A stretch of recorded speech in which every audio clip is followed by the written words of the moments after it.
Palace Chop House, Newark. The 23rd of October, 1935. 3 bullets. 3 men walking away thinking they'd just killed the most dangerous gangster in New York. They were wrong. Dutch Schultz didn't die that night. And what he did next wasn't just revenge.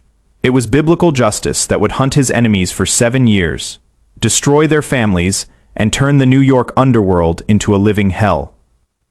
This is the story of a man who rose from the dead to become the angel of vengeance. The betrayal that started it all. Dutch Schultz had enemies, but he thought Lucky Luciano was a friend. They'd worked together during Prohibition, split territories, avoided war when war would have been profitable. But friendship means nothing when there is fear involved. By 1935, Dutch had become unpredictable. He wanted to kill Thomas Dewey, the prosecutor hunting him down. The commission voted no. Dutch didn't care about votes. You kill a prosecutor, Luciano told him. Every cop in America comes for us. Dutch leaned back in his chair. So what? We've handled cops before. Not like this. This brings the federal government. This brings the army. This ends everything we've built. Dutch stood up. You are all cowards. That is when Luciano made his decision. Dutch Schultz was no longer an asset. He was a liability that could destroy them all. The order went out that same night. Murder, Inc. would handle it. Clean, professional, permanent. What Luciano didn't understand was that Dutch had been preparing for this betrayal for months. The night that should have been the end, the 23rd of October, 1935, 10:15 p.m. Charles Workman and Emanuel Weiss walked into Palace Chop House carrying death. Dutch was in the back room with his 3 most trusted men. Otto Berman, his accountant. Abe Landau, his enforcer. Bernard Lulu Rosenkrantz, his bodyguard. The attack was swift and brutal.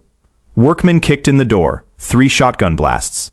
Berman, Landau, and Rosenkrantz went down in seconds. Weiss moved on Dutch with a .38.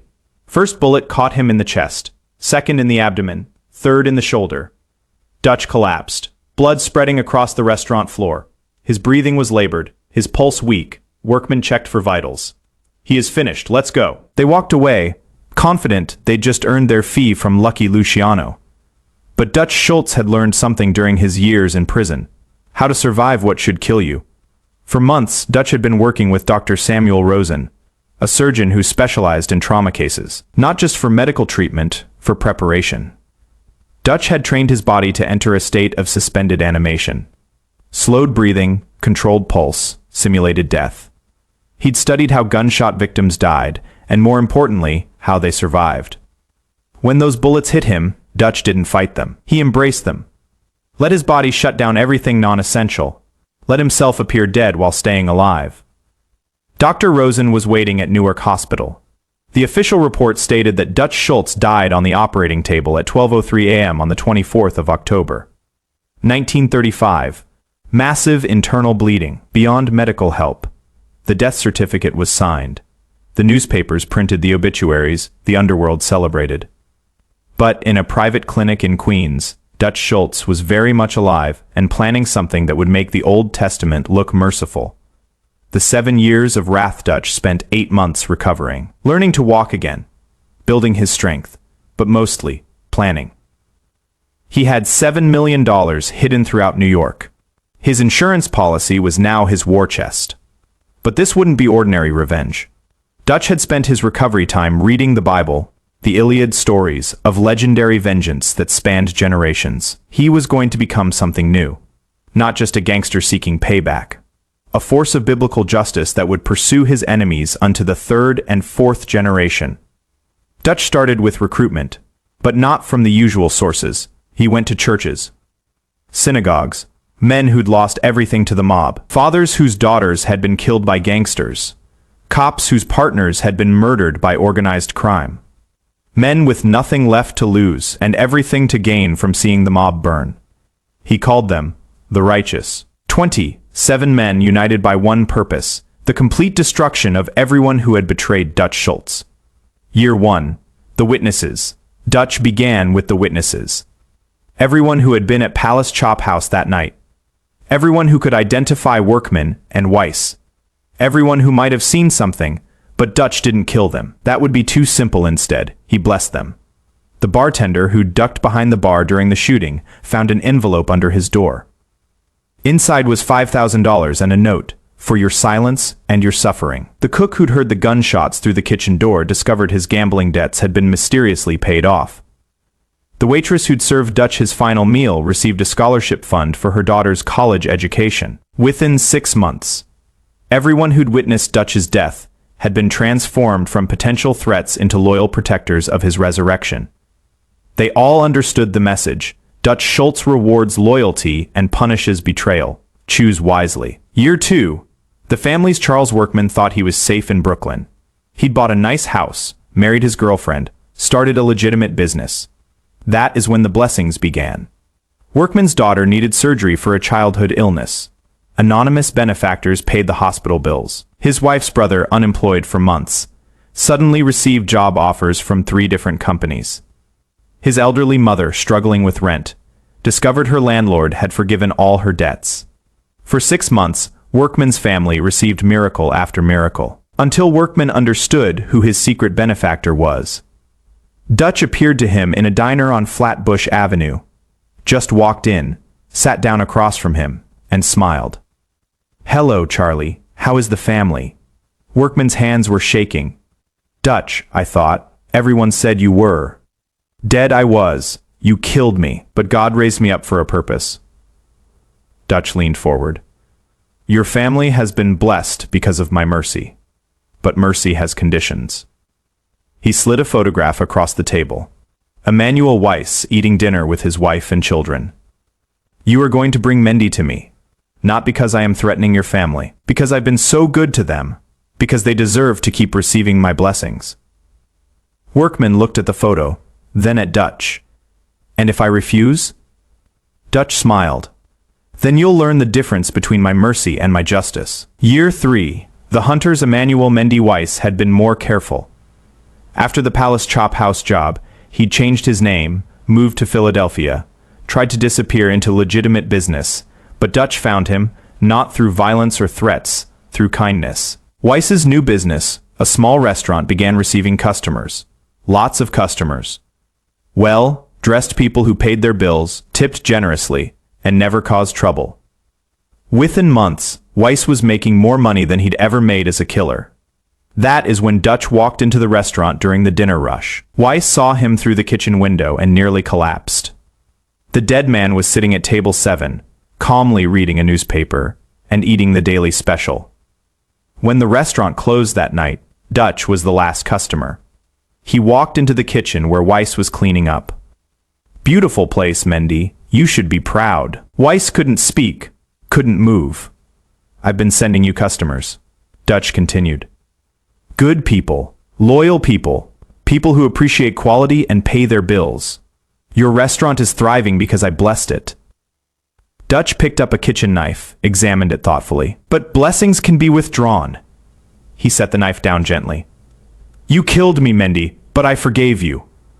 I even helped you build a new life. All I ask in return is a small favor." Dutch pulled out a piece of paper with an address written on it. "Lucky Luciano, he is the one who gave the order. He is the one who really killed me. Bring him to this address tomorrow night, and your blessings continue. Refuse." Dutch didn't finish the sentence. He didn't need to. Year 4, the commission Lucky Luciano had spent 3 years looking over his shoulder. Dutch's death had been too clean, too convenient. And then strange things started happening. Members of the commission began receiving gifts, anonymous deliveries of expensive wine, cash bonuses for their workers, improvements to their businesses that they hadn't ordered but somehow appeared overnight. At first, they thought it was tribute from grateful associates. Then they realized the pattern. Every gift came with a note, from a friend who remembers everything. The handwriting was unmistakable. Dutch Schultz, Frank Costello, called an emergency commission meeting. All 5 family heads gathered in a warehouse in Brooklyn. "Gentlemen," Costello announced, "we have a ghost problem." He placed a stack of photographs on the table. Surveillance shots of each commission member coming and going from their homes, their businesses, their secret meetings. And in the corner of every photograph, barely visible, was the same figure, a man in a fedora and overcoat. Simone has been watching us for months, Costello said. Someone with resources, patience, and very specific knowledge of our operations. Albert Anastasia leaned forward. You think it is Dutch? I think, Costello said carefully, that we made a mistake 3 years ago. That is when the lights went out. In the darkness, they heard a voice. Calm, familiar, terrifying. You made more than a mistake. You made a sin. Emergency lighting flickered on. Dutch Schultz stood at the far end of the warehouse. Alone, hands empty. Hello, gentlemen, miss me? 5 of the most powerful men in America reached for their guns. None of them drew. Because surrounding the warehouse, visible through the windows, were dozens of armed men. Men they didn't recognize. Men who weren't part of any family they knew. Who are they? Luciano demanded. Dutch smiled. The righteous men you've wronged, families you've destroyed. People who've been waiting years for justice. He walked closer. You see, Charlie, when you killed me, you thought you were ending a problem. Instead, you were starting something bigger, something biblical. Dutch stopped 10 feet from the commission table. For 4 years, I've been building an army, not of criminals, of victims, people who want to see the wicked punished. He gestured toward the windows. There are 200 of them out there. Fathers whose children you killed, businessmen you robbed, cops whose partners you murdered. They don't want money, Charlie. They want justice. Year 5. The plague. What happened next was unprecedented in the history of organized crime. Dutch didn't destroy the commission through violence. He did it through exposure. Every secret the mob had kept for decades suddenly became public knowledge. Newspaper reporters received anonymous tips about corruption. FBI agents found evidence on their desks. Prosecutors discovered witnesses willing to testify. It was as if a plague of truth had descended on the underworld. Bank records showing political bribes, photographs of police captains counting mob money, audio recordings of judges taking orders from crime bosses. Within months, the entire structure of organized crime in New York began to collapse. Not because of gang wars or federal raids. Because of an army of righteous citizens armed with cameras, recording devices, and unshakable determination to see justice done. Lucky Luciano found himself under federal indictment for prostitution. Frank Costello faced tax evasion charges. Albert Anastasia was wanted for murder. And through it all, Dutch remained invisible. A ghost directing an army of avenging angels. Year 6. The Reckoning. By 1941, the New York mob was in ruins. The commission had been scattered.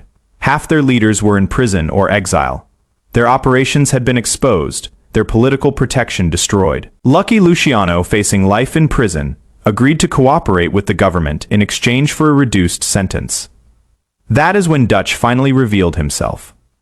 Luciano was being transferred from his cell to the courthouse when his transport was stopped by federal agents. Real agents, with real badges and real authority.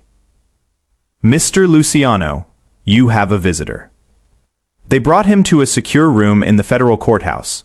Dutch Schultz was waiting, dressed in an expensive suit, looking healthier than he had in years. Hello, Charlie. Luciano stared at the man he'd ordered killed 6 years earlier. This is impossible. Dutch smiled. With God, all things are possible. That is from the Bible. Charlie book, you should read before you meet your maker. He opened a folder on the table. Your cooperation with the government has been noted. Your testimony will help convict dozens of your former associates, men who trusted you, men who considered you family. Dutch closed the folder. Do you know what the Bible says about betrayers, Charlie? About men who turn against their own? Luciano said nothing. It says they shall be cast into outer darkness, where there is weeping and gnashing of teeth. Dutch stood up. You betrayed me once. Now you are betraying everyone else. That is not justice, Charlie. That is just who you are. Dutch walked toward the door, then turned back. By the way, your cooperation agreement, it was my idea. I suggested it to the prosecutors. I wanted you to live long enough to see everything you built turn to ash. He smiled. Sleep well in prison, Charlie, and remember, every night for the rest of your life, that Dutch Schultz kept his promises. Year 7, the Kingdom. By 1942.